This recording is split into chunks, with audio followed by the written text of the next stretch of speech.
Last class में हम लोगों ने calculation of EMF of the cell, जो कि measurement of EMF of the cell था, वो हमने लास्ट क्लास में देखा था।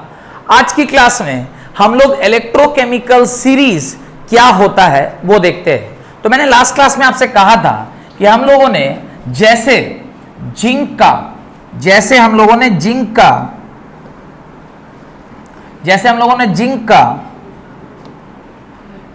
का वैल्यू कितना देगा ना? The value for zinc was, बोलिए, लास्ट क्लास में देखे थे ना कॉपर और जिंक का value, it was plus 0.76 volt and it was minus 0.34। Plus ये था, ये प्लस था, ये माइनस था, क्या था? उल्टा लिख दिए, यानी ये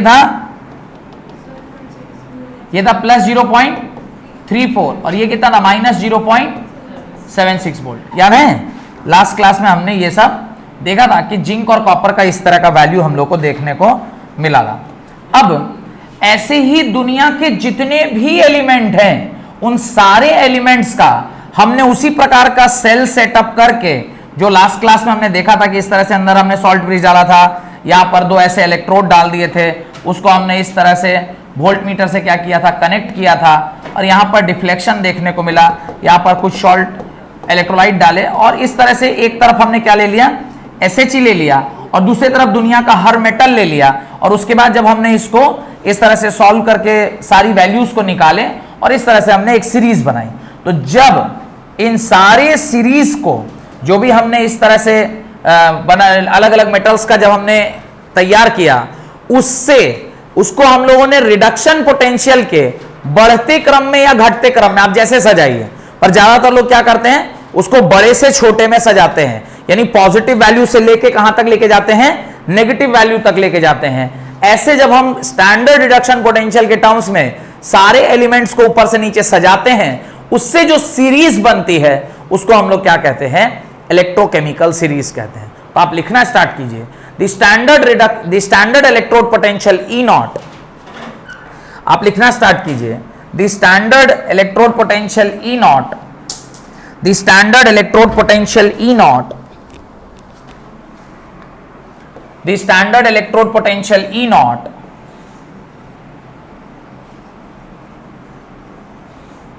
the standard electrode potential E not को हमने क्या किया? ऐसे सारे इलेक्ट्रोड पोटेंशियल को लाकर एक जगह पर कंबाइन किया। तो लिखिए, the standard electrode potential E not of a large number of electrode are determined of a large number of electrode are determined large number of electrode are determined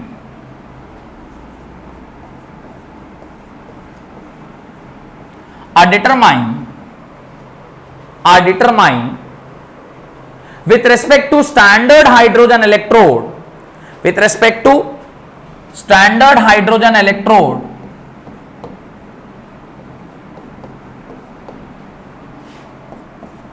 standard hydrogen electrode standard hydrogen electrode standard hydrogen electrode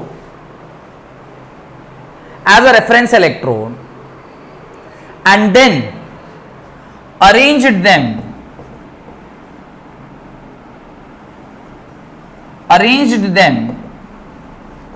in decreasing value of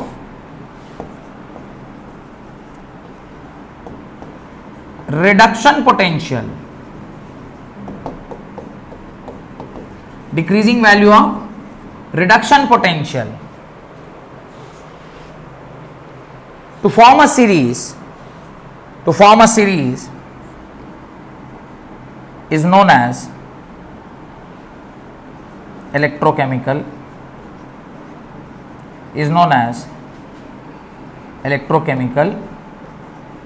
series. उसी को हम लोग क्या कहते हैं? Electrochemical series कहते हैं। ये हमारा पॉइंट नंबर 1, ये पॉइंट नंबर 2, ये पॉइंट नंबर 3। तो हर दुनिया के मेटल को हमने क्या किया? SHE के रेस्पेक्ट में डाला, और SHE को क्या लेते हैं? This SHE is called as reference electrode. इसको हम लोग क्या कहते हैं? Reference electrode. और ये रेफरेंस इलेक्ट्रोड लेकर इसके साथ जब हमने उसको कंपेयर किया तो उसकी एक वैल्यू आई होगी। कौन सी वैल्यू आई होगी? रिडक्शन पोटेंशियल की वैल्यू आएगी। और उस रिडक्शन पोटेंशियल को जब आपने बढ़ते या घटते क्रम में, तो हम लोगों ने जो लिया है वो कैसे लिया है? इन डिक्रीजिंग ऑर्डर, यानी बड़ा से छोटा के क्रम में जब आप एक सीरीज में सजाते हैं तो उससे जो सीरीज का फॉर्मेशन होता है उसको हम लोग क्या कहते हैं? इलेक्ट्रोकेमिकल सीरीज कहते हैं। उसके नीचे आपको एक टेबल बनाना है, तो ये टेबल आपको अपनी कॉपी में बनाना होगा। इसकी जो सबसे छोटी वैल्यू होती है वो ये होती है, आप चाहे इधर से लिखें या इधर से लिखें। तो हम लोगों ने चूंकि सीरीज को डिफाइन किया है फ्रॉम हायर टू लोअर, तो आपको कहां से लिखना चाहिए? यहां से लेके यहां तक लिखना चाहिए। ये हमने सीरीज में डेफिनेशन में क्या लिखा है? From highest value to the lowest value, decreasing order या फिर इंक्रीजिंग ऑर्डर, कोई फर्क नहीं पड़ता, किसी एक वैल्यू में आप उसको सजा दीजिए, चाहे बढ़ते क्रम में या घटते क्रम में। क्योंकि डेफिनेशन में हमने इंक्रीजिंग ऑर्डर लिखा है, तो आप कहां से लिखिएगा? यहां से लिख के कहां तक पहुंचिएगा? यहां तक पहुंचेगा। ठीक है, तो ये हर बच्चे की कॉपी में ये वाला सीरीज होना चाहिए, बहुत इंपॉर्टेंट है। इसलिए आप लोग को भी 2 मिनट का समय दे रहे हैं, लिखिए, और जो लोग वीडियो देख रहे हैं वो पॉज करके यहां पर इसको पूरा अपनी कॉपी में बना लीजिए। तो चलिए बनाइए इसको अपनी कॉपी में।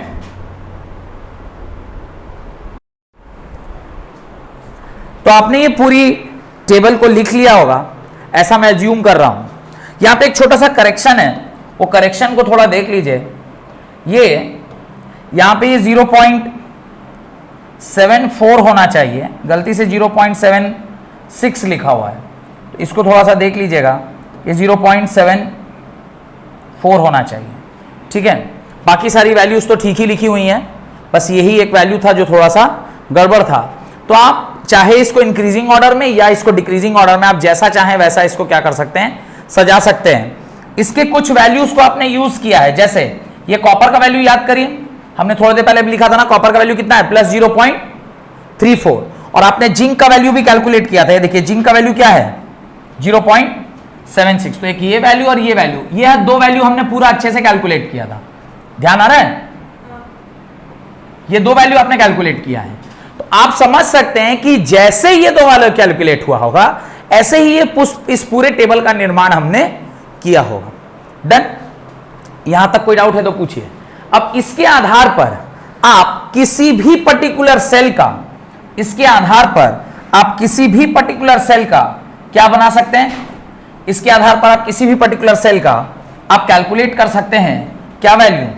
आप कैलकुलेट कर सकते हैं E cell value, that is E naught cell value. Formula क्या है? E naught cell is equal to E naught cathode minus E naught anode. इसके ऊपर कुछ न्यूमेरिकल हम लोगों को करना चाहिए, तो आप सवाल लिखिए question number 1। Right, question number 1, calculate the standard reduction potential of CD2 plus CD। Question number 1 है, calculate the standard reduction potential of CD2 plus से CD। इसका वैल्यू हम लोग को क्या करना है? कैलकुलेट करना है। CD2 plus CD electrode for the cell, CD2 plus CD for electrode of the cell. और सेल कैसा दिया हुआ है देखिए ध्यान से, Zn solid is getting converted to Zn2 plus aqueous double bar, CD2 plus aqueous is getting converted to CD solid। ये आपको सेल दिया हुआ है, इस सेल का आपको क्या करना है? पोटेंशियल CD2 प्लस से CD का पोटेंशियल आपको क्या करना है? निकालना है। Given that E naught cell is equal to, given that E naught cell is equal to plus 0.36 volt, plus 0.36 volt, plus 0.36 volt. इसका आपको क्या निकालना है? सॉल्यूशन निकालना है। इसका आपको क्या निकालना है? सॉल्यूशन निकालना है। Find the solution to this. बड़ा ही सरल सा क्वेश्चन है, कैसे इसको सॉल्व करेंगे उसको थोड़ा देखिए। How you will solve this? Solve करने के लिए सिंपल सा लॉजिक यूज करना है। क्या लॉजिक यूज करेंगे? देखिए, हम लोग जब इसका आंसर लिखेंगे तो क्या लॉजिक यूज करेंगे, ध्यान से देखिए, समझ में आ जाएगा। यहां पर ये जो है उसका क्या हो रहा है? ऑक्सीडेशन हो रहा है, और ये जो हो रहा है उसका क्या हो रहा है? रिडक्शन हो रहा है। यानी इस साइड हम लोग क्या लेते हैं? This side is taken as what? Cathode, and this side is taken as what? इसको हम लोग क्या लेते हैं, एनोड लेते हैं। हमारा फॉर्मूला है E naught cell is equal to E naught cathode minus E naught anode. अब आप देखिए कैथोड में हमारे पास क्या है, कैथोड पे हमारे पास है Cd2 प्लस से क्या मिला है, Cd मिला है, माइनस एनोड पर हमारे पास क्या है ई नॉट Zn2 प्लस से क्या मिलेगा, Zn। ये वैल्यू आपको नहीं दी गई है Cd की, ये वैल्यू दी गई है क्या 0.36, ये आपको दिया गया था। इसका वैल्यू हम लोग को क्या करना है, निकालना है, that is E naught Cd2 plus से Cd का वैल्यू हम लोग को क्या करना है, निकालना है, माइनस जिंक का वैल्यू आपने पिछले कैलकुलेट किया, what is the value of zinc, table को देखिए, टेबल में जिंक का वैल्यू आप देखेंगे कितना आएगा, माइनस 0.76, तो माइनस 0.76 आप इस वैल्यू को ले लीजिए, दैट इज माइनस 0.76। अब आप इसको थोड़ा सा सॉल्व कीजिएगा तो आंसर क्या आएगा, ये माइनस माइनस हो गया प्लस, इसको यहीं छोड़ दीजिए, इस प्लस को इस तरफ ले आइए, E naught cell sorry E naught Cd2 plus से Cd का वैल्यू कितना हो जाएगा, माइनस 0.40 वोल्ट। और आप देखिएगा तो शायद Cd का वैल्यू अगर इसमें आप ढूंढिएगा, दिया है Cd, देखिए क्या आया, सही आया, यानी हमने जो कैलकुलेट किया है वो 100% क्या है, सही है। तो ये आपका क्या हो गया, क्वेश्चन नंबर 1 हो गया। ये फॉर्मूला वेरी इंपॉर्टेंट, इसको आप डब्बे में बंद कर लीजिए। इसी फॉर्मूले से किसी भी पर्टिकुलर सेल का स्टैंडर्ड कंडीशन में आप क्या निकालते हैं, सेल पोटेंशियल निकालते हैं। ये फॉर्मूला अति इंपॉर्टेंट है, इसको आपको रखना चाहिए। क्वेश्चन नंबर 2 लिखिए, क्वेश्चन नंबर 2, बढ़े आगे। Question number 2, calculate, question number 2, calculate the EMF of the cell, calculate the EMF of the cell. आपको क्या कैलकुलेट करना है, आपको EMF ऑफ द सेल को क्या करना है, कैलकुलेट करना है, of a cell containing nickel and copper electrodes, of a cell containing nickel and copper electrode, nickel and copper electrode, जहां पर निकल Ni, निकल एंड कॉपर इलेक्ट्रोड, निकल 2 प्लस से निकल में गया है तो उसकी वैल्यू कितनी दी गई है, तो क्वेश्चन में वैसे दिया रहता है, फिर भी आपने लिखा हुआ है, आप वहां से भी देखकर यूज कर सकते हैं कि इसकी वैल्यू तो चेंज होती नहीं है। और दूसरा है निकल के साथ उसने क्या बोला, कॉपर बोला है, Cu2 प्लस से कहा गया है, कॉपर को गया है और उसकी वैल्यू कितनी होती है, प्लस 0.34 वोल्ट होती है। डन। तो ये आपको क्वेश्चन में दिया हुआ है, आपको बोल रहा है बताइए the value of E cell, E naught cell क्या होगा। अब value of E naught cell निकालने के लिए इसका जो आंसर होगा वो क्या होगा, E naught cell is equal to E naught cathode minus E naught anode, E naught anode. अब यहां पर ना मैं एक दुविधा में फंस जाऊंगा, सर मुझे क्या सपना आएगा कि कौन सा इलेक्ट्रोड होगा, कौन सा कैथोड होगा और कौन सा एनोड होगा, ये सोचने वाली बात है। इसको थोड़ा समझते हैं, यहां पर एक कॉन्सेप्ट इन्वॉल्व है, वो कॉन्सेप्ट को पहले समझते हैं, फिर इस क्वेश्चन को क्या करेंगे, सॉल्व करेंगे। कोई भी जो सेल है, अगर हम चाहते हैं कि वो सेल सेल की तरह बिहेव करे तो उसका एक कंडीशन होता है कि उसका ई नॉट सेल क्या होना चाहिए, पॉजिटिव होना चाहिए। क्या होना चाहिए, ई नॉट सेल क्या होना चाहिए, पॉजिटिव होना चाहिए। अगर मुझे ई नॉट सेल पॉजिटिव चाहिए, यानी ये वैल्यू क्या चाहिए, पॉजिटिव चाहिए, तो ऑब्वियसली कैथोड में हमेशा हम कौन सा वैल्यू लेंगे, पॉजिटिव वैल्यू लेंगे, बिकॉज नेगेटिव और जो दूसरा नेगेटिव वैल्यू है इसको जब आप एनोड में लीजिएगा तो ये नेगेटिव नेगेटिव मिलकर इसको क्या बना देगा, पॉजिटिव बना देगा। और 0.34 प्लस ये क्या हो जाएगा 0.25 और तब इसको सॉल्व करिएगा 0.59 आ जाएगा। ये लॉजिक क्लियर है। अगर मैं इसका उल्टा लेता, अगर मैं क्या लेता, इसका उल्टा लेता तो क्या होता, मान लीजिए मैं इसका उल्टा लेता तो क्या हो जाता, इसी जगह पे मैं लिखता -0.25 और फिर यहां माइनस ऑफ प्लस 0.34। आंसर क्या आता, ऐसा करने पर आंसर क्या आता, -0.25 -0.34 और सॉल्व करते तो आता -0.59 वोल्ट, यही आंसर आता। लेकिन इससे मेरा ई सेल क्या हो गया, फिजिबल हुआ, नॉट फिजिबल हुआ, नॉट फिजिबल हो गया। स्पॉन्टेनियस, हम लोग क्या बोलते हैं, ई सेल ऐसा होना चाहिए जो स्पॉन्टेनियस होना चाहिए, और स्पॉन्टेनियस होने के लिए उसकी वैल्यू कैसी होनी चाहिए, पॉजिटिव होनी चाहिए। तो पॉजिटिव तो तब होगा ना जब, पॉजिटिव तो तब होगा जब ये प्लस में आएगा। तो ये वाला कॉन्सेप्ट हमारा गड़बड़ हो गया। वैसे ये तो मैंने ऐसे आपको डायरेक्ट एक शॉर्ट ट्रिक टाइप का बता दिया कि आंसर पॉजिटिव आना चाहिए, लेकिन इसका पूरा कॉन्सेप्चुअल तरीका भी है जो हम लोग एप्लीकेशन में सीखेंगे आज ही की क्लास में, कि कैसे पता करते हैं कि कोई वैल्यू पॉजिटिव होगी, या कब हम सेल का वैल्यू पॉजिटिव लेते हैं या कब हम सेल का वैल्यू नेगेटिव लेते हैं। ठीक है, तो कैसे, किसको एनोड मानेंगे, किसको कैथोड मानेंगे, ये हम लोग अभी देखेंगे आज ही की क्लास में। तो ये एक और सवाल था। Moving to the next question, question number 3 लिखिए, क्वेश्चन नंबर 3 लिखिए। On the basis of standard electrode potential,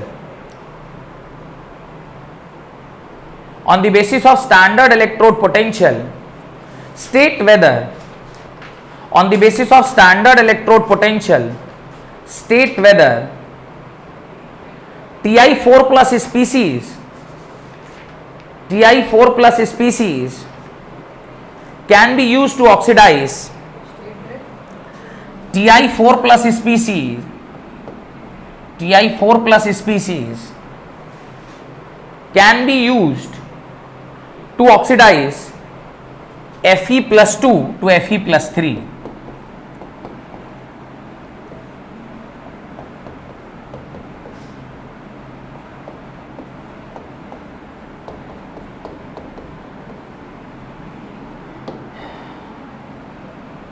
ये सवाल को थोड़ा ध्यान से देखिए, बड़ा अच्छा सवाल है, बहुत अच्छा सवाल है, इसको थोड़ा ध्यान से देखिए, ये बहुत अच्छा सवाल है, और ये तभी आपसे बनेगा जब आपका कंसेप्चुअल क्लैरिटी होगा। ध्यान से देखिए, कह रहा है Ti जो कि खुद कौन से स्टेट में है, 4+ स्टेट में है, क्या इसको ऑक्सीडाइज कर सकता है, ये आपसे सवाल पूछा है। ये तभी इसको ऑक्सीडाइज कर पाएगा जब ये सेल्फ फिजिबल होगा। सेल्फ फिजिबिलिटी का क्या मतलब, अभी थोड़ी देर पहले हमने बताया था कि सेल्फ फिजिबल तब होता है जब E0 सेल की वैल्यू क्या होती है, पॉजिटिव होती है। जब E0 सेल की वैल्यू क्या होती है, पॉजिटिव होती है। अब यहां पर ध्यान से देखिए, ये जो पर्टिकुलर +2 से +3 में गया है, ये नंबर बढ़ रहा है कि घट रहा है, ये जो नंबर है ये बढ़ रहा है कि घट रहा है, ये बढ़ रहा है, यानी इसका क्या हुआ होगा, ऑक्सीडेशन हुआ होगा। और अगर ये ऑक्सीडेशन हुआ होगा तो इसको ऑक्सीडाइज कौन किया होगा, ऊपर वाले, यानी ऊपर वाले का क्या हुआ होगा, ऊपर वाले का क्या हुआ होगा, ऊपर वाले का हुआ होगा रिडक्शन, जो कि यहां दिख भी रहा है कि इसका क्या हुआ है, रिडक्शन हुआ है। यहां तक कोई डाउट है? अगर इसका रिडक्शन हुआ है तो ये कहां होना चाहिए, जिसका रिडक्शन होता है वो कहां प्रेजेंट होता है, कैथोड पर, RrCp, और जिसका ऑक्सीडेशन होता है वो कहां प्रेजेंट होता है, एनोड पर। यानी अगर मैं यहां पर E0 सेल निकालूं, E0 सेल निकालूं, E0 सेल क्या होता है, E0 cathode minus E0 anode होता है, हाँ कि ना। अब अगर मैं इसे लिखूंगा तो E0 जो आपका कैथोड है, E0 जो आपका कैथोड है, ये क्या है, कैथोड किधर गया, तो E0 ऑफ कैथोड में क्या लिखेंगे, Ti। हम लोग को हमेशा रिडक्शन पोटेंशियल लेना होता है, तो Ti4+ से कहां भेज देंगे इसको, Ti3+ पर, माइनस E0 एनोड, एनोड पर हो रहा है ऑक्सीडेशन, पर लिखते हैं हमेशा हम लोग क्या है, E0 रिडक्शन लिखते हैं, E0 Fe+3 से हम इसको कहां भेज देंगे, Fe+2 में। इसका वैल्यू Ti4+ से Ti का जो वैल्यू है, ये हम लोग को क्वेश्चन में दिया हुआ था, उसका वैल्यू है E0, ये वैल्यू हम लोग को क्वेश्चन में दिया हुआ है, E0 Ti4+ से Ti3+ का वैल्यू इज इक्वल टू होता है +0.1 वोल्ट, और E0 Fe+3 से Fe2+ का वैल्यू ये भी हम लोग को क्वेश्चन में दिया हुआ है, जो कि है 0.77 के बराबर। ये देखिए ना, टेबल में भी 0.77 वोल्ट दिया होगा, देखिए तो ये दोनों वैल्यू दिया है बुक में, Fe3+ से 2+, ये वैल्यू है ना, Fe3+ से 2+, ये वैल्यू कितना है 0.3+, और टाइटेनियम का दिया है वैल्यू, नहीं दिया है तो कोई बात नहीं, टाइटेनियम का नहीं दिया है तो क्वेश्चन में दिया हुआ है तो कोई दिक्कत नहीं है, क्वेश्चन में दिया है। अब ये टाइटेनियम का वैल्यू कितना है, ये टाइटेनियम का वैल्यू कितना है 0.1, माइनस ये वैल्यू कितना है 0.77। सॉल्व कीजिएगा कितना आंसर आएगा? 0.67 आएगा, वो भी किस में? नेगेटिव में। 0.67 आया, वो भी किस में? नेगेटिव में। ई नॉट सेल आपका पॉजिटिव आया कि नेगेटिव आया?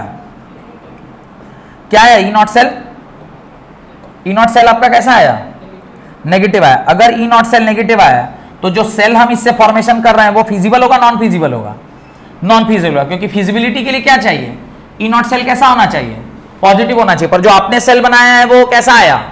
हेलो, कैसा आया? नेगेटिव आया। इसका मतलब टाइटेनियम इसको ऑक्सीडाइज कर पाएगा?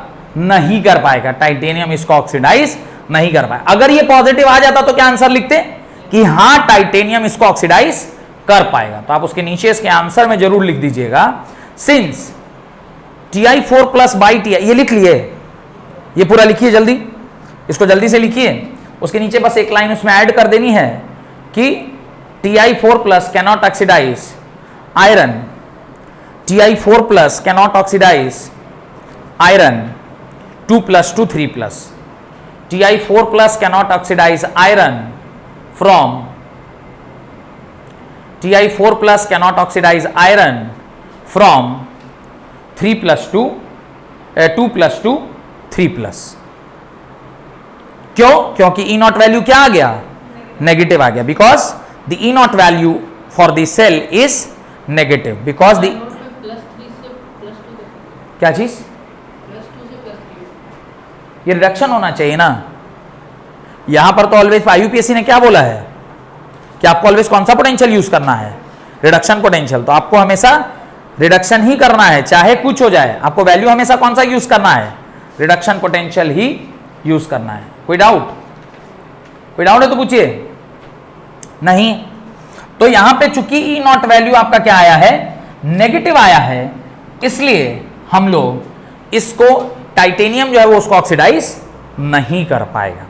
अब आप हेडिंग डालिए application of electrochemical series. Application of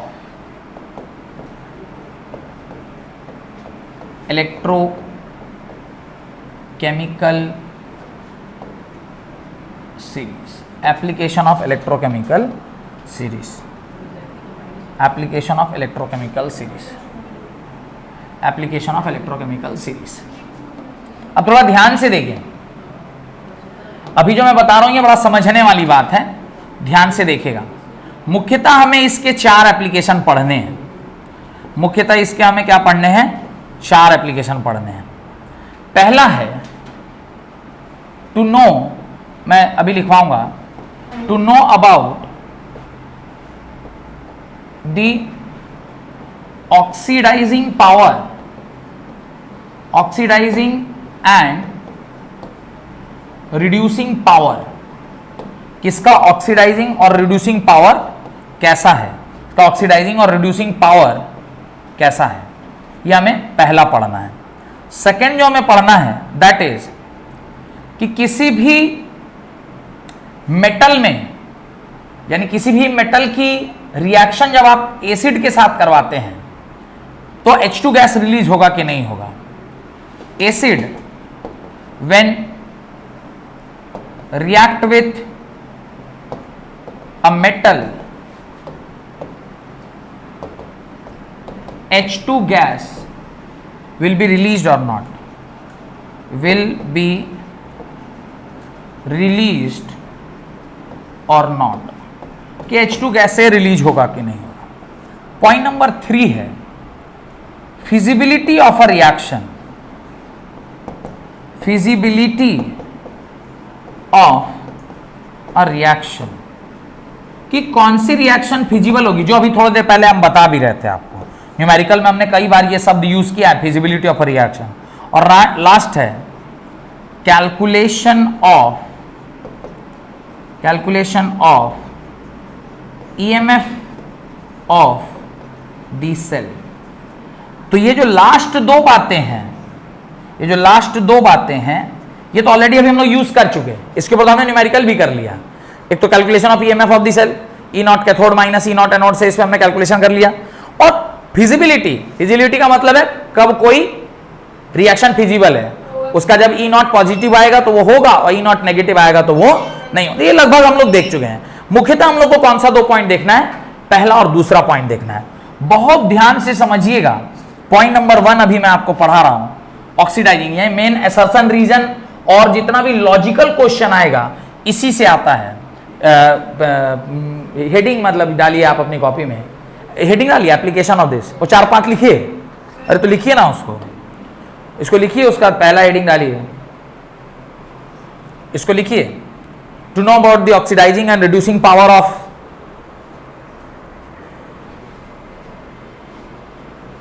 to know about the oxidising and reducing power of, कौन सा, रिड्यूसिंग पावर ऑफ इलेक्ट्रोड। कौन सा इलेक्ट्रोड का क्या रिड्यूसिंग एंड ऑक्सीडाइजिंग पावर है। Acid when react with a metal H2 gas will be released और not, feasibility of a reaction and calculation of EMF of the cell, calculation of the EMF of the cell. ठीक है, बढ़े आगे। 4 point लिख लिए, पहला लिखिए, नहीं लिखिए, फिर कितना धीरे लिखते हैं जी, लिखिए लिखिए जल्दी लिखिए।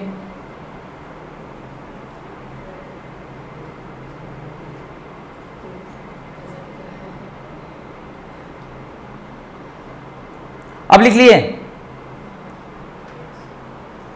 Feasibility of a reaction and calculation of the EMF of the cell. अब पहला है कंपैरिजन ऑफ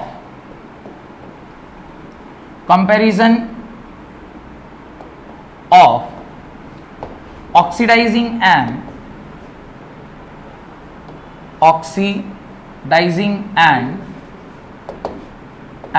रिड्यूसिंग पावर,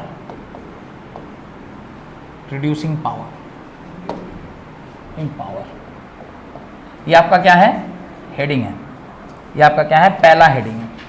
ध्यान से देखिएगा, बहुत समझने वाली चीज है। अगर समझ जाइएगा तो याद करने की आवश्यकता नहीं पड़ेगी, समझ जाइएगा तो याद करने की आवश्यकता नहीं पड़ेगी। ध्यान से देखिए, इसके अंदर कॉन्सेप्ट नंबर 1 बहुत अच्छे से देखिएगा, समझने की कोशिश करिएगा।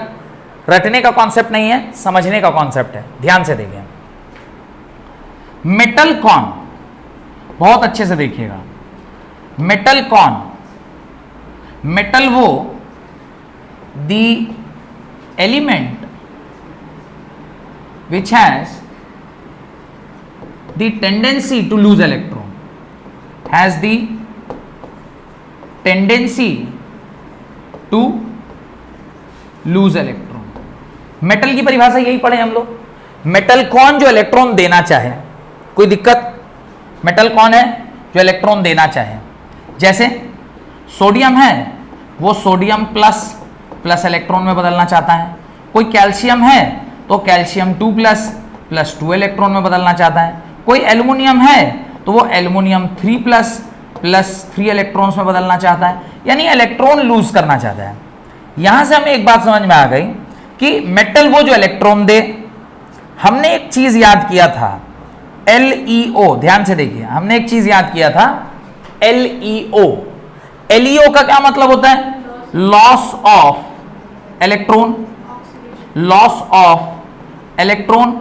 और जो लॉस ऑफ इलेक्ट्रॉन करता है उसका एक्चुअली क्या होता है, ऑक्सीडेशन होता है। यह बात भी समझ में आ गई। यानी जितने भी मेटल्स हैं उसकी क्या टेंडेंसी होती है, वो क्या होना चाहता है, वो ऑक्सीडाइज होना चाहता है। यानी इससे आप क्या कंक्लूड कर सकते हैं, इससे आप कंक्लूड कर सकते हैं कि metals has the tendency to get oxidised. वो क्या होना चाहता है, ऑक्सीडाइज होना चाहता है। मेटल क्या होना चाहता है, ऑक्सीडाइज होना चाहता है। अगर मेटल ऑक्सीडाइज होना चाहता है तो क्या मैं ये कह सकता हूं, अगर मेटल ऑक्सीडाइज होना चाहता है तो क्या मैं ये कह सकता हूं कि मेटल एक बहुत अच्छा रिड्यूसिंग एजेंट होगा, क्योंकि जिसका ऑक्सीडेशन होता है वो बहुत अच्छा क्या होता है, रिड्यूसिंग एजेंट। तो मैं ये सेकेंड आर्ग्यूमेंट इसी से कंक्लूड कर रहा हूं। Conclusion, metals are the very good reducing agent, metals are very good reducing agent. यहां तक कोई डाउट, अब थोड़ा ध्यान से देखिए, चूंकि मेटल क्या होना चाहता है, ऑक्सीडाइज होना चाहता है। हेलो, ध्यान से सुनिए, चूंकि मेटल क्या होना चाहता है, ऑक्सीडाइज होना चाहता है, तो उसका ऑक्सीडेशन पोटेंशियल क्या होगा, बड़ा होगा। जिस मेटल का ऑक्सीडेशन पोटेंशियल बहुत बड़ा है वो उतना अच्छा रिड्यूसिंग एजेंट। जिस मेटल का ऑक्सीडेशन पोटेंशियल, मेटल ऑक्सीडाइज होना चाहता है तो उसका ऑक्सीडेशन पोटेंशियल अगर बहुत बड़ा है तो इसका तो बहुत अच्छा रिड्यूसिंग एजेंट है। यह बात क्लियर? तो इसी से मैं अगला कंक्लूजन लिख रहा हूं, the metal which has higher value of oxidising potential, higher value of oxidising potential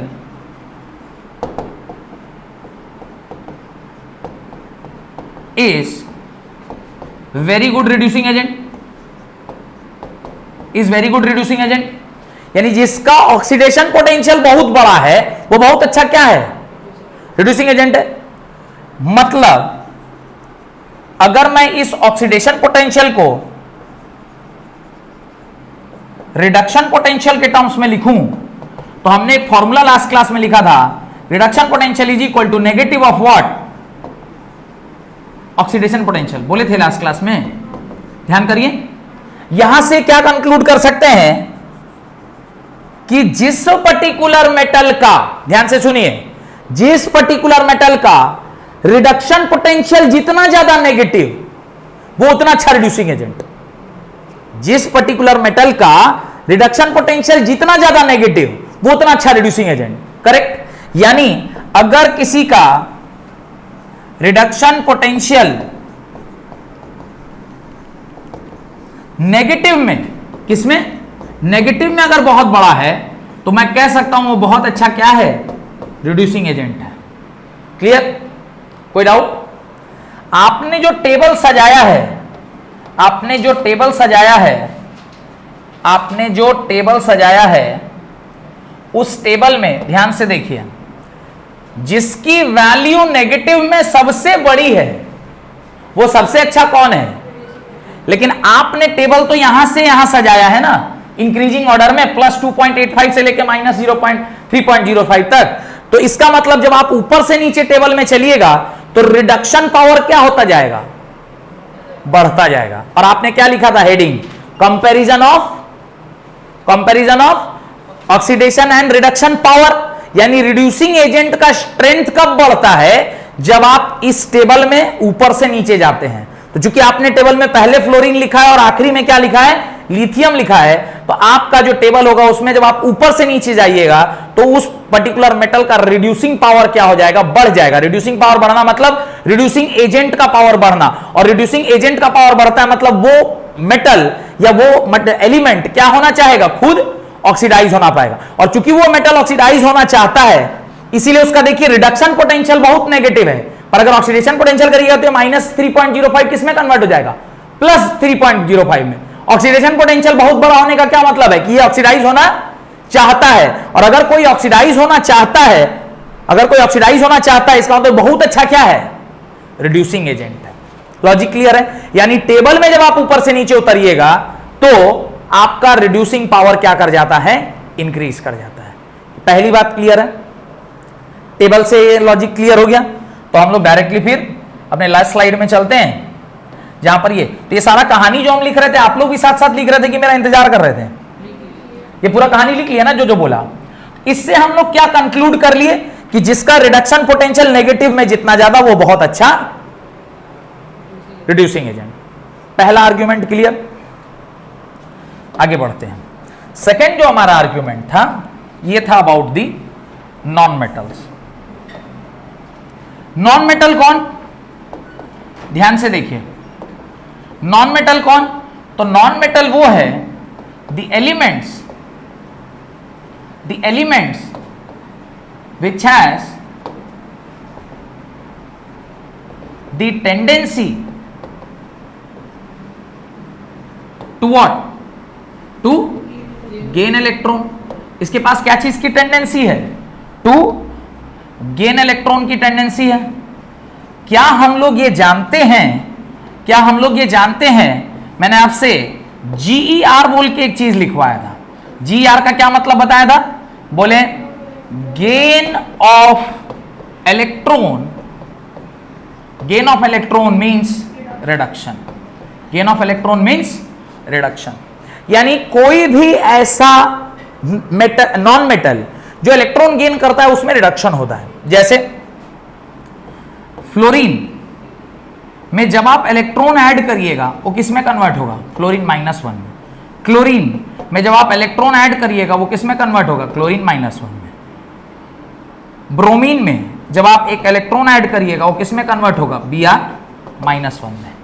ये तीनों का तीनों एग्जाम्पल ये बता रहा है कि जहां कहीं भी, अच्छा नंबर देखिए कहां से कहां गया है, ये नंबर देखिए कहां से कहां गया है। ये नंबर जा रहा है 0 से कहां तक?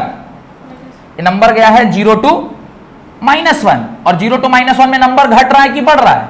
घट रहा है। और नंबर घट रहा है मतलब इसका क्या हुआ होगा? रिडक्शन हुआ होगा। यानी नॉन मेटल्स का क्या होता है? रिडक्शन होता है। तो अगले स्लाइड पर क्या मैं पॉइंट नंबर 1 ऐसा लिख सकता हूं कि द नॉन मेटल्स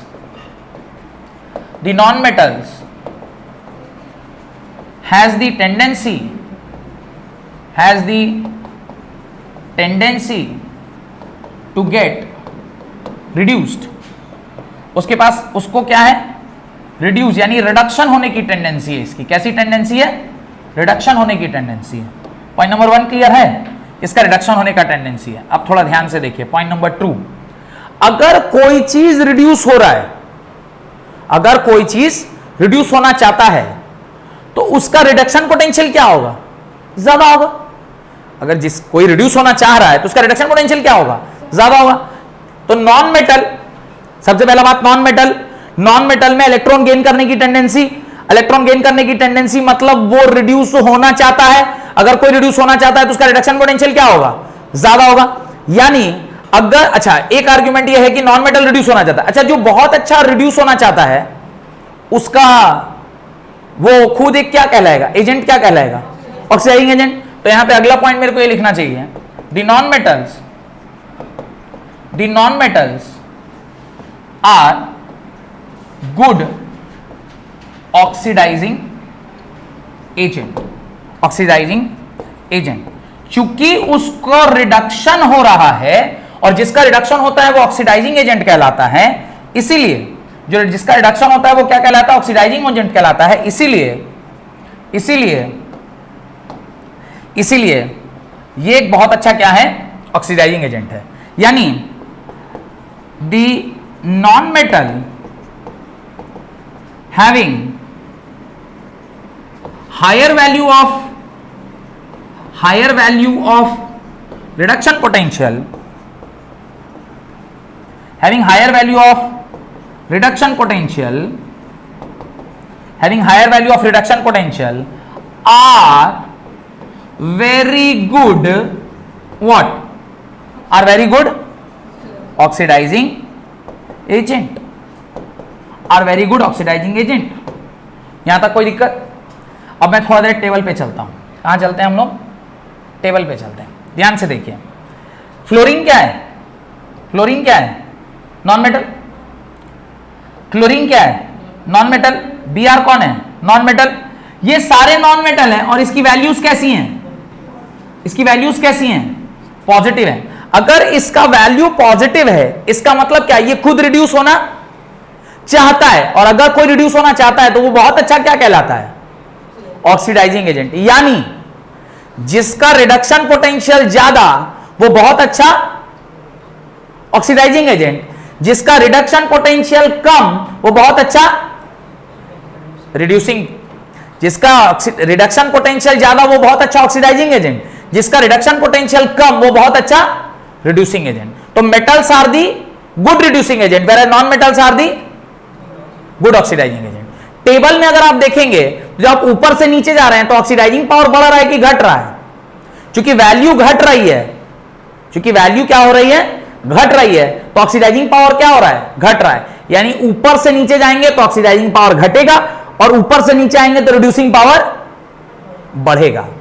तो ये पूरा कहानी समझने के बाद आप कंक्लूजन समझ गए क्या है कंक्लूजन? तो हम लोग सीधे चलते हैं कंक्लूजन लिखने में। कंक्लूजन क्या है? तो फर्स्ट आर्ग्यूमेंट जो आपने पढ़ा उसका कंक्लूजन क्या है?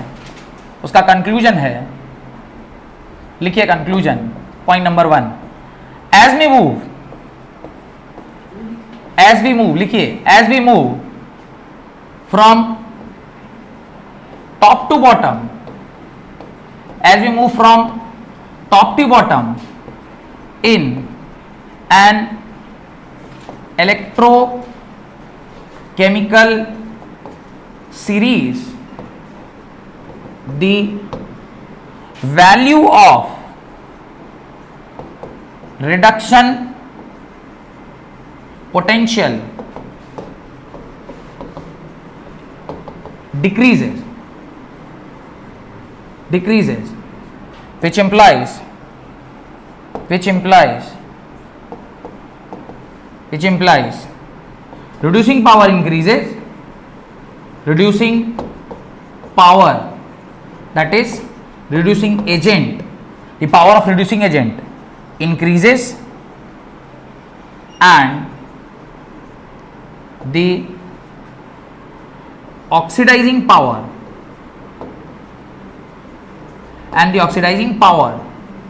that is oxidizing agent, the power of oxidizing agent decreases. जैसे जैसे आप ऊपर से नीचे जाइएगा आपका रिड्यूसिंग पावर बढ़ेगा और ऑक्सीडाइजिंग पावर घटता चला जाएगा. डन? कोई डाउट? एकदम क्लियर? पहला पॉइंट क्लियर हो गया. Now moving to the second point. ध्यान से देखिए. सेकंड पॉइंट में क्या है? फिजिबिलिटी है. Second point is feasibility of the cell. कोई बात नहीं, पहले इसको समझ लेते हैं तो अगला वाला आसानी से समझ में आएगा. मुझे पता है कि पहले हमने वो लिखवाया है, पर पहले हम फिजिबिलिटी देख लेते हैं. पहला मुझे ये समझ में आना चाहिए कि इस टेबल में किसको हम किसको हम कैथोड लेंगे और किसको हम क्या लेंगे? एनोड लेंगे. ध्यान से देखिए, जो भी मेटल था उसके अंदर उसकी वैल्यू नेगेटिव थी और जितने भी नॉन मेटल्स थे टेबल में उसकी वैल्यू क्या थी? पॉजिटिव थी. हम लोग जानते हैं एनोड पर क्या होता है? ऑक्सीडेशन होता है और कैथोड पर क्या होता है? रिडक्शन होता है. यह बात हमें पता है. कोई दिक्कत? आपने अभी थोड़ी देर पहले कंक्लूड किया है कि मेटल्स की टेंडेंसी ऑक्सीडाइज होने की होती है. मेटल्स की टेंडेंसी क्या होती है? ऑक्सीडाइज होने की होती है. और नॉन मेटल्स की टेंडेंसी क्या चीज होती है? रिड्यूस होने की होती है. अभी थोड़ी देर पहले कंक्लूड किए. एनोड पर ऑक्सीडेशन हो रहा है, यानी जो एलिमेंट पीरियोडिक टेबल बोल रहा हूं, इलेक्ट्रोकेमिकल सीरीज में नीचे स्थित है, आपका जो बड़ा से छोटा वैल्यू आ रहा है, तो जो नीचे स्थित है जिसका वैल्यू नेगेटिव है, जो कि कौन है? मेटल है, उसको हम लोग कहां लेना चाहिए? एनोड में. यानी the element which is present lower in the electrochemical series must be taken as what? Anode. And the element present higher in the electrochemical series must be taken as what? एक कहानी समझ में आया? कैसे पता चला? मेटल का reduction potential क्या है? नेगेटिव है. नॉन मेटल का रिडक्शन पोटेंशियल क्या है? पॉजिटिव है. मेटल की टेंडेंसी होती है टू लूज इलेक्ट्रॉन और loss of electron is oxidation. तो मेटल्स ऑक्सीडाइज होना चाहता है और एनोड पर क्या हो रहा है? ऑक्सीडेशन हो रहा है. यानी जिसका इलेक्ट्रोड पोटेंशियल नेगेटिव है वो क्या होना चाहता है? ऑक्सीडाइज होना चाहता है. तो यहां से हमने एक लिंक बैठा लिया इन दोनों के बीच में कि जिसका इलेक्ट्रोड पोटेंशियल नेगेटिव है वो क्या होना चाहता है? ऑक्सीडेशन होना चाहता है. और सेकेंड लिंक बैठाए हैं जिसका इलेक्ट्रोड पोटेंशियल पॉजिटिव है वो क्या होना चाहता है? रिड्यूस होना चाहता है. वो क्या होना चाहता है? रिड्यूस होना चाहता है. इससे हमें समझ में आया क्या कंक्लूजन निकाले? इससे हम ये कंक्लूजन निकालते हैं कि जो कंक्लूजन क्या आएगा इससे? ऊपर वाला स्लाइड लिख लिए थे, ये लिख लिए. ये लॉजिक क्लियर है? ये लॉजिक अगर क्लियर है तब मैं अगली स्लाइड को जाता हूं. तो क्या कंक्लूड कर सकते हैं? What we can conclude from here? हम लोग क्या कंक्लूड कर सकते हैं? हम लोग कंक्लूड कर सकते हैं the element which is present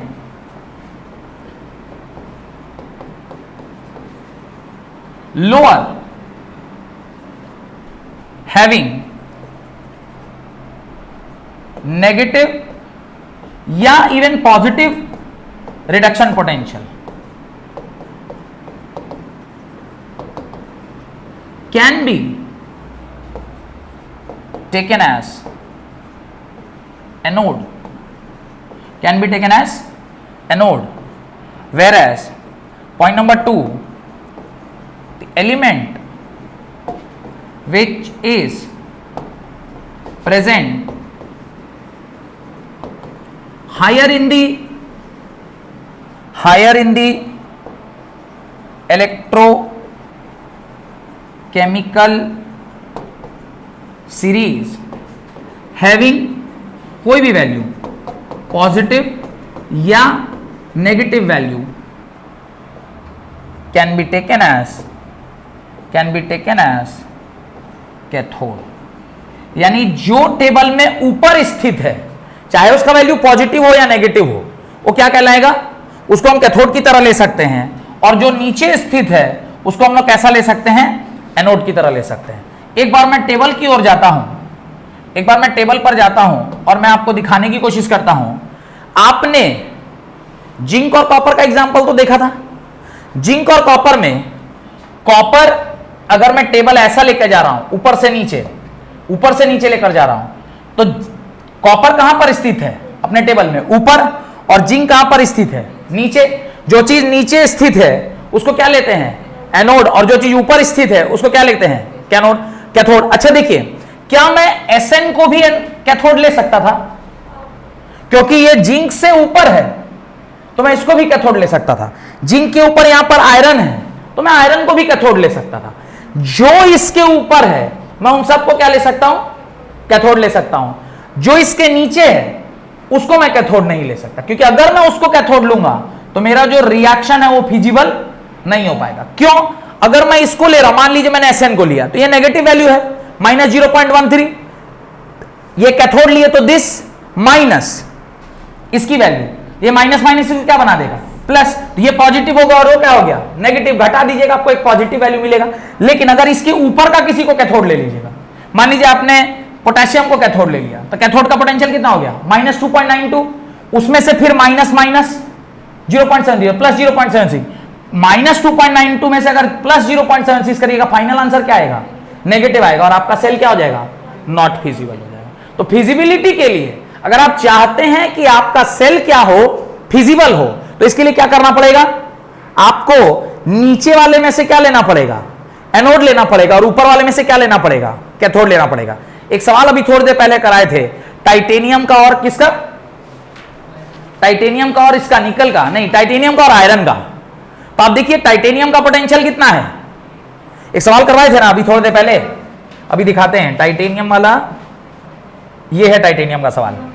अब देखिए, अभी मैं आंख बंद करके, टाइटेनियम का वैल्यू क्या है और इसका वैल्यू क्या है, इसमें से बड़ा कौन है, 0.1 बड़ा है कि 0.77 बड़ा है, ये बड़ा है, तो जो बड़ा है उसको क्या लेंगे, जो बड़ा है उसको क्या लेंगे, जो हायर इन दी सीरीज है, जो हायर इन दी सीरीज है उसको क्या लेते हैं, कैथोड लेते हैं। जो लोअर इन दी सीरीज है उसको क्या लेते हैं, एनोड लेते हैं। तो जिसका वैल्यू ज्यादा पॉजिटिव होगा उसको क्या लेंगे, कैथोड लेंगे, जिसका वैल्यू छोटा होगा उसको क्या लेंगे, एनोड। देखिए हमने टाइटेनियम उल्टा बोल दिया क्या, हाँ तो नहीं, ठीक ही तो बोल रहे हैं, यहां पर इसलिए तो नेगेटिव आया, अरे यहां पर इसलिए तो नेगेटिव आया क्योंकि हम उल्टा ले रहे थे। हमने कैथोड पर टाइटेनियम को लिया और एनोड पर किसको ले लिया, आयरन को। लेकिन लेना क्या चाहिए था, जिसका वैल्यू बड़ा था उसको हमको क्या लेना चाहिए था, कैथोड लेना चाहिए था, जिसका वैल्यू छोटा था उसको क्या लेना चाहिए था, एनोड। अगर ऐसा होता तो ये वैल्यू क्या आती, पॉजिटिव आती, और ये सेल क्या हो जाता, फिजिबल हो जाता। लेकिन चूंकि यहां पर नहीं है ऐसा, इसीलिए वैल्यू क्या आया, नेगेटिव आया। हमने बोला कि आप इसको इससे ऑक्सीडाइज नहीं कर सकते, यानी जिसका वैल्यू बड़ा है वो आपको क्या लेना पड़ेगा, कैथोड लेना पड़ेगा, जिसका वैल्यू छोटा है उसको आपको क्या लेना पड़ेगा, एनोड लेना पड़ेगा। ये बात एकदम क्लियर है। चाहे दोनों नेगेटिव क्यों ना हो, पर नेगेटिव में भी जो बड़ा है वो उसको आप क्या लेंगे, कैथोड लेंगे, और जो छोटा है उसको क्या लेंगे, एनोड लेंगे। और अगर दोनों पॉजिटिव है तो जो बड़ा है उसको क्या लेंगे, कैथोड लेंगे, और जो छोटा है उसको क्या लेंगे, एनोड लेंगे। जो कि मैंने यही पॉइंट आपके लास्ट स्लाइड में लिखवाया है कि चाहे पॉजिटिव नेगेटिव हो या पॉजिटिव हो, रिडक्शन पोटेंशियल को जब वैल्यू क्या है, लोअर वैल्यू है उसको आप क्या लेते हैं, एनोड लेते हैं, और जिसका वैल्यू हायर है उसको आप क्या लेते हैं। तो ये दो शब्दों को अंडरलाइन कर लीजिएगा, लोअर वाले को एनोड और हायर वाले को कैथोड लेते हैं। इससे आपका पॉइंट नंबर 2 क्लियर हो गया। एक तो बड़ा बेसिक सा सवाल पूछा जाता है, क्वेश्चन के फॉर्म में लिखिए, क्वेश्चन के फॉर्म में लिखिए, can we store copper sulphate solution, question के फॉर्म में लिखिए, can we store copper sulphate solution in silver vessel, can we store copper sulphate solution in silver vessel. बोलिएगा सर पढ़ाते कुछ हैं, क्वेश्चन कुछ पूछते हैं, ये क्या मतलब हुआ? पढ़ाए आप ऑक्सीडेशन पोटेंशियल, रिडक्शन पोटेंशियल, और सवाल पूछ रहे कि कॉपर सल्फेट को सिल्वर का डब्बा में बंद कर सकते हैं कि नहीं कर सकते। ध्यान से देखिए, इसका मैं सॉल्यूशन आपको बताता हूं ताकि आपके अंदर ये रीजनिंग डेवलप हो। अगर मैं कह रहा हूं कि कॉपर सल्फेट को आप उसमें डाल सकते हैं, नहीं तो कॉपर कौन से स्टेट में है? +2 में। अगर ये रिएक्ट कर जाएगा तो किस में कन्वर्ट हो जाएगा? कॉपर सॉलिड में। और Ag जो है वो अभी किस स्टेट में है? 0 में। अगर ये रिएक्ट कर जाएगा तो किस में कन्वर्ट हो जाएगा? Ag+ में कन्वर्ट हो जाएगा। कोई दिक्कत? अगर ये नंबर बढ़ रहा है कि घट रहा है? ये नंबर बढ़ रहा है कि घट रहा है? +2 से 0 गया, क्या हुआ? घट रहा है। घट रहा है मतलब यहां पर क्या हो रहा होगा? रिडक्शन हो रहा होगा। अच्छा, ये नंबर बढ़ रहा है कि घट रहा है? बढ़ रहा है। बढ़ रहा है मतलब इसका क्या हुआ होगा? ऑक्सीडेशन हुआ होगा। अगर किसी का ऑक्सीडेशन हुआ है, अगर किसी का ऑक्सीडेशन हुआ है तो ये कहां पर है? अगर किसी का ऑक्सीडेशन हुआ है तो ये कहां पर है? एनोड पर। अगर किसी का रिडक्शन हुआ है तो ये कहां पर है? ये कैथोड है। अगर कोई कैथोड पर है तो इसका पोटेंशियल क्या होना चाहिए था? बड़ा होना चाहिए, और इसका पोटेंशियल क्या होना चाहिए? नेगेटिव होना चाहिए। चलिए कोई काम करते हैं, ई नॉट सेल निकाल लेते हैं। E naught cell is equal to E naught cathode minus E naught anode. कोई दिक्कत? ई नॉट कैथोड, कैथोड में कॉपर है, कॉपर का वैल्यू कितना है? +0.34 minus E naught anode, anode पर सिल्वर है, सिल्वर का वैल्यू चेक करिए कितना है टेबल में। सिल्वर का वैल्यू मेरे पास 0.80 होना चाहिए। सिल्वर का वैल्यू, सिल्वर इज +0.80 है क्या? +0.80, देखिए +0.80, मुझे याद था इसका वैल्यू क्या है? +0.80 है। इसका ले लीजिए +0.80, सॉल्व कीजिए। 0.34 माइनस 0.80 सॉल्व करिएगा, कितना आएगा? जो भी आएगा नेगेटिव में आएगा, जो भी आएगा क्या आएगा? नेगेटिव में आएगा। कितना वोल्ट आया? सॉल्व करके बताइए। 0.56 आ रहा है क्या कि 46? 0.46, 0.46 वोल्ट। पॉजिटिव आया नेगेटिव आया? नेगेटिव आया। यानी अगर आप इसको इसमें स्टोर कीजिएगा और ये रिएक्ट कर गया तो एक झमेला होगा, और उसका वैल्यू क्या आ रहा है? नेगेटिव आ रहा है। यानी जो सेल आप बनाए वो फिजिबल है, नॉट फिजिबल? तो इसका मतलब आप उसको उसमें स्टोर कर सकते हैं, नहीं कर सकते हैं? कर सकते हैं। अगर नहीं, अगर पॉजिटिव आ जाता तो मतलब रिएक्शन हो जाती, रिएक्शन हो जाती तो आप उसको स्टोर नहीं कर सकते थे। यहां पर रिएक्शन नहीं हो रही है, इसका मतलब आप आसानी से उसको स्टोर कर सकते हैं। तो समझ में आया क्वेश्चन कैसे पूछा और उसका आंसर कैसे निकलेगा? तो इसका आंसर क्या होगा? Yes, we can store copper sulphate solution in what? Ag. Yes, we can store copper sulfate solution in what? Ag. Clear? Point number 2 भी क्लियर हो गया। अब हम लोग चलते हैं पॉइंट नंबर 3 की ओर। हम लोग चलते हैं पॉइंट नंबर 3 की ओर। कह रहा है कि बताइए जब कभी भी आप किसी भी मेटल की रिएक्शन करवाएंगे, किसके साथ? मेटल की रिएक्शन करवाएंगे किसी भी एसिड के साथ। मेटल की रिएक्शन आप किससे करवाएंगे? किसी भी एसिड के साथ। तो H2 गैस प्रोड्यूस होगा कि नहीं होगा? यही सवाल आपसे पूछा है ना कि H2 गैस प्रोड्यूस होगा कि नहीं होगा। पॉइंट नंबर 3 यही है ना? क्या है पॉइंट नंबर 3? एप्लीकेशन का पॉइंट नंबर 3 क्या है? कह रहा है कि जब कभी भी आप किसी भी पर्टिकुलर मेटल का एसिड के साथ रिएक्ट कराएंगे तो उसमें क्या प्रोड्यूस होगा? H2 गैस प्रोड्यूस होगा कि नहीं होगा? ध्यान से देखिए, मेटल, मान लीजिए हम सोडियम ही ले रहे हैं, थोड़ा देखिए, ध्यान से देखिए बाबू।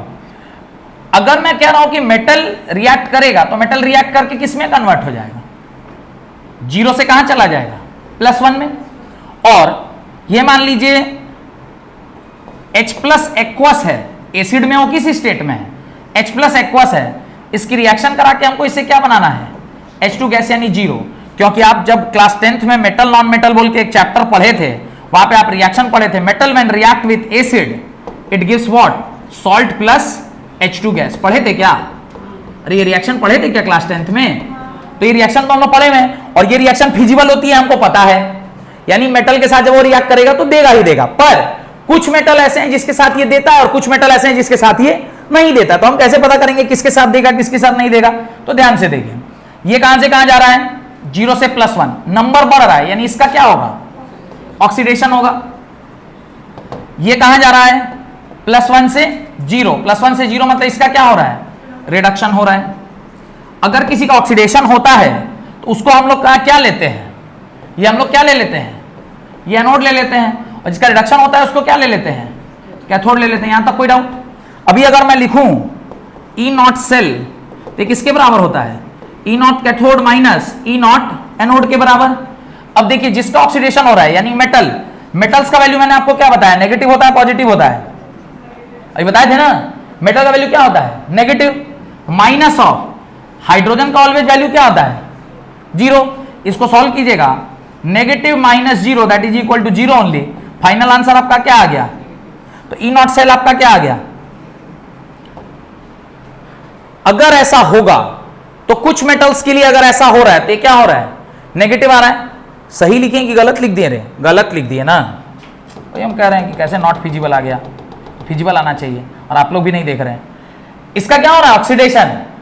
ऑक्सीडेशन माने मेटल कहां पर प्रेजेंट है, एनोड पर, कैथोड आगे लिखते हैं ना, कैथोड माइनस वैल्यू, और कैथोड माइनस यानी 0 माइनस माइनस प्लस पॉजिटिव, यानी फाइनल आंसर क्या आएगा, पॉजिटिव। तो E0 सेल आपका क्या हो गया, पॉजिटिव, यानी कुछ मेटल जिसके लिए ये पॉजिटिव वैल्यू आएगा वहां पर आपको क्या मिल जाएगा, H2 गैस मिलेगा। पर ऐसा कोई आपने क्या ले लिया, मेटल ले लिया जिसके लिए, जैसे एक कोई मेटल का वैल्यू बोलिए ना जो नेगेटिव ना होकर पॉजिटिव है, जैसे आप देखिए गोल्ड का देखिए वहां पे दिया हुआ है, गोल्ड 3+ +3 इलेक्ट्रॉन्स, वो किस में कन्वर्ट हो रहा है, गोल्ड सॉलिड में कन्वर्ट हो रहा है। उसका वैल्यू देखिए तो कितना दिया है, E0 वैल्यू कितना दिया हुआ है गोल्ड का वैल्यू दिया है 1.40, गोल्ड इज 1.40, ये 1.40 दिया है, ये आपको वैल्यू दिया हुआ है 1.40। अब थोड़ा ध्यान से देखिए, यहां पे भी हम यही कह रहे हैं कि H प्लस एक्वस है, ये एक इलेक्ट्रॉन के साथ रिएक्ट करेगा और क्या बना लेगा, H2 गैस बना लेगा। कोई दिक्कत है तो बोलिए। ये कहां से कहां गया, ये वैल्यू कहां से कहां गया, ये गया +3 से 0, नंबर बढ़ रहा है घट रहा है, यानी इसका क्या हुआ, रिडक्शन हुआ। बहुत अच्छी बात है, इसका हो गया रिडक्शन। ये +1 से कहां गया, 0, इसका भी क्या हो रहा है, रिडक्शन। संभव है कि दोनों का क्या हो जाए, रिडक्शन हो जाए, नहीं। फिर भी मान लीजिए हम थोड़ी देर के लिए मानते हैं कि उसका क्या हो रहा है, ऊपर वाले का क्या हो रहा है, ऑक्सीडेशन हो रहा है। थोड़ी देर के लिए मान लीजिए कि इसका क्या हो रहा है, ऑक्सीडेशन हो रहा है, कि मानिए इसका ऑक्सीडेशन हो जाए। ऑक्सीडेशन होगा तो ये कहां रखा जाएगा, ये कहां रखा जाएगा, ये एनोड पर रखा जाएगा, ये कहां रखा जाएगा, कैथोड पर। E0 सेल कैलकुलेट करिए, E0 cell is equal to क्या लिखेंगे, E0 cathode minus E0 anode. अब जो E0 कैथोड है तो कैथोड पर रिडक्शन हुआ, यानी इसकी वैल्यू 0 माइनस ऑफ, ये वैल्यू क्या आ रहा है, पॉजिटिव आ रहा है, माइनस प्लस मिलकर इसको क्या बना देगा, नेगेटिव बना देगा। तो आपका E0 सेल क्या आ गया, नेगेटिव आ गया, यानी जिसके लिए आपका E0 सेल क्या आ जाए, नेगेटिव आ जाए, वो वाला मेटल इससे हाइड्रोजन गैस नहीं निकाल पाएगा। कौन नहीं निकाल पाएगा, जिसका E0 वैल्यू पॉजिटिव होगा। किसका E0 वैल्यू पॉजिटिव होता है, जो हाइड्रोजन से ऊपर होता है इलेक्ट्रोकेमिकल सीरीज में। आप टेबल को जाके ध्यान से देखिएगा तो आपको दिखाई देगा कि हाइड्रोजन बीचों बीच पड़ता है। कहां पर है हाइड्रोजन कहां है, यहां पर है, यह हाइड्रोजन बीचों बीच पड़ रहा है। इसके ऊपर, हाइड्रोजन के ऊपर वाले जितने भी मेटल्स हैं, इसमें देखिए सिल्वर आएगा, इसमें गोल्ड आता है, इन सब का जितना भी ऊपर वाला वैल्यू है ये सब पॉजिटिव है। यानी कंक्लूजन क्या लिखेंगे, कंक्लूजन लिखेंगे हाइड्रोजन के ऊपर वाले जितने भी मेटल्स हैं उसके साथ जब हाइड्रोजन रिएक्ट करेगा तो H2 गैस नहीं निकलेगा, लेकिन हाइड्रोजन के नीचे जितने भी मेटल्स हैं उसके साथ जब वो रिएक्ट करेगा तो क्या निकलेगा, H2 गैस निकलेगा। क्यों? क्योंकि नीचे अगर होगा तो वो मेटल किस तरह बिहेव करेगा? एनोड की तरह। और हाइड्रोजन कैसा बिहेव करेगा? कैथोड की तरह। कैथोड का वैल्यू 0 माइनस ऑफ जितना भी हाइड्रोजन के नीचे, वो सबका वैल्यू क्या है? नेगेटिव है। माइनस और माइनस क्या मिल के आ जाएगा? प्लस। 0 और plus something, will final answer क्या मिल जाएगा? पॉजिटिव मिलेगा। आपका ई नॉट सेल क्या हो जाएगा? फिजिबल हो गया। फिजिबल हो गया यानी H2 गैस निकल गई। लेकिन अगर ऊपर से स्थित है तो आपका ऊपर अगर कोई चीज स्थित है तो हायर वैल्यू कौन हो गया? हाइड्रोजन। और लोअर वैल्यू कौन हो गया? वो। तो अब हाइड्रोजन किसकी तरह बिहेव करेगा? कैथोड की तरह। और वो किसकी तरह बिहेव करेगा? एनोड की तरह। अगर वो एनोड है जो कि जिसका वैल्यू पॉजिटिव है तो आप ई नॉट सेल में लिखेंगे ना, तो लिखेंगे 0 minus some positive value. Minus plus मिला के क्या दे देगा? माइनस दे देगा। तो ई नॉट सेल क्या हो गया? नेगेटिव हो गया, यानी रिएक्शन फिजिबल नहीं हुई। तो आप कंक्लूजन में क्या लिखेंगे? आप कंक्लूजन में क्या लिखेंगे? What conclusion you will write? लिखिए तीसरे पॉइंट का कंक्लूजन। तीसरे पॉइंट का कंक्लूजन लिखिए, दी metals which are present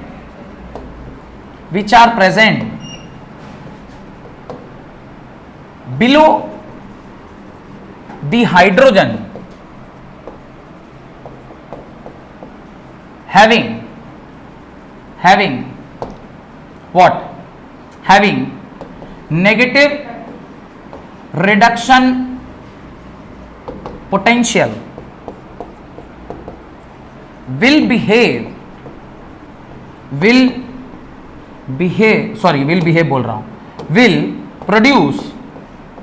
produce H2 gas on reaction या on reacting. Whereas point number 2, the metal which is above the metal which is present above in the electrochemical series having above hydrogen in the electrochemical series having which value? Having positive value of reduction potential, having positive value of reduction potential will not produce H2 gas. ये दो point आपका conclusion हो गया। जो ऊपर है वो क्या करेगा? जो हाइड्रोजन के ऊपर है वो H2 गैस नहीं देगा, जो हाइड्रोजन के नीचे है वो H2 गैस देगा। उसका लॉजिक मैंने आपको यहां बताया कि जब हाइड्रोजन के कोई भी ऊपर वाला लेंगे तो उसका ई नॉट सेल क्या आ जाएगा? नेगेटिव आएगा। और जब हाइड्रोजन के नीचे वाला लेंगे तो उसका ई नॉट सेल क्या आएगा? पॉजिटिव आएगा। पॉजिटिव का मतलब होता है वो फिजिबल है और नेगेटिव का मतलब होता है वो फिजिबल नहीं है। तो फिजिबिलिटी वाला जो पॉइंट था उसमें ये वाला बात हम लोग लिखे थे कि ई नॉट सेल क्या होता है? पॉजिटिव होता है। तो फिजिबल लिखेंगे नहीं लिखे हैं कि भूल क्या मैं लिखना? लिखे हैं कंक्लूजन में? नहीं, ये तो कंक्लूजन लिखवा दिए कि कौन सा ये होगा। यहां पे एक लाइन लिख लीजिए कि अगर आपका ई नॉट सेल क्या है? ग्रेटर देन 0 है तो ये क्या होता है? फिजिबल सेल या स्पॉन्टेनियस रिएक्शन होगा। और पॉइंट नंबर 2, अगर ई नॉट सेल लेस देन 0 है तो ये नॉन फिजिबल सेल या नॉन स्पॉन्टेनियस रिएक्शन। क्लियर? ये वेरी इंपॉर्टेंट करके लिख लीजिएगा, VVIMP, very important. Got it? Done. और आखिरी जो आपका वो है फोर्थ पॉइंट है वो क्या है? What is the fourth point? Calculation of E naught cell या EMF of the cell. Calculation of EMF of the cell. और calculation of EMF of the cell क्या है? E naught cell is equal to E naught cathode minus E naught anode, या इसी को हम लोग लिखते हैं E naught cell is equal to E right minus E naught left, या इसी को हम लोग लिखते हैं E naught cell is equal to E naught जहां पर रिडक्शन हुआ है माइनस ई नॉट जहां पर क्या हुआ है, ऑक्सीडेशन हुआ है। पर याद रखिएगा, लिखे भली हो कि रिडक्शन जहां पर हुआ है और ऑक्सीडेशन जहां पर हुआ है, पर जो वैल्यूज इसकी जगह पर हम लोग यूज करते हैं according to IUPAC, according to IUPAC क्या कहता है, ऑलवेज कौन सा वैल्यू यूज करना है, ऑलवेज रिडक्शन पोटेंशियल ही आपको क्या करना है, यूज करना है। ऑलवेज रिडक्शन पोटेंशियल ही आपको क्या करना है, यूज करना है। इससे जाकर आपके एप्लीकेशन का सारा कार्यक्रम यहां क्या हो गया, समाप्त हो गया। अगली क्लास में कुछ इससे रिलेटेड हम लोग क्या करेंगे, सवाल करेंगे और उसके बाद एक इक्वेशन सीखेंगे जिसको हम लोग कहते हैं नर्स्ड इक्वेशन। अगली क्लास में सवाल करते हुए कुछ नर्स्ड इक्वेशन की ओर चलेंगे। बहुत बहुत धन्यवाद आज की क्लास अटेंड करने के लिए।